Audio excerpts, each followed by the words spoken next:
Caorle. Sono riprese le ricerche di Walter Finazzi, il 57enne di Porto Santa Margherita, che domenica mattina è uscito di casa verso le 11 e non è più rientrato. Al momento non si esclude nessuna pista, sebbene sin dall'inizio sia emerso un dettaglio inquietante.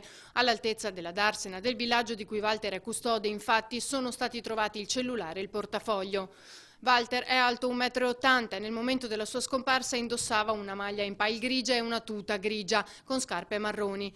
È robusto, di corporatura, gli occhi azzurri, i capelli brizzolati. Chiunque abbia sue notizie può contattare la famiglia al 348 370 6271. Santa Maria di Sala. I carabinieri di Mirano hanno denunciato una coppia di Frosinone di 27 e 54 anni che sfruttava false generalità per frodare le vittime, tutte alla ricerca di un lavoro. Tutto è nato dalla denuncia di una residente alla disperata ricerca di un'occupazione per la figlia. Cercava tra le offerte online quando si è imbattuta nei truffatori che sono riusciti a promettere un posto di lavoro in un centro commerciale della zona a tempo indeterminato. Una proposta allettante a tal punto da versare un anticipo di quasi 1.000 euro sul conto del fantomatico procacciatore, che a suo dire sarebbe servito per un corso di formazione. Poi ci sarebbe stata la firma del contratto, in realtà mai avvenuta. In breve le forze dell'ordine sono giunte a loro.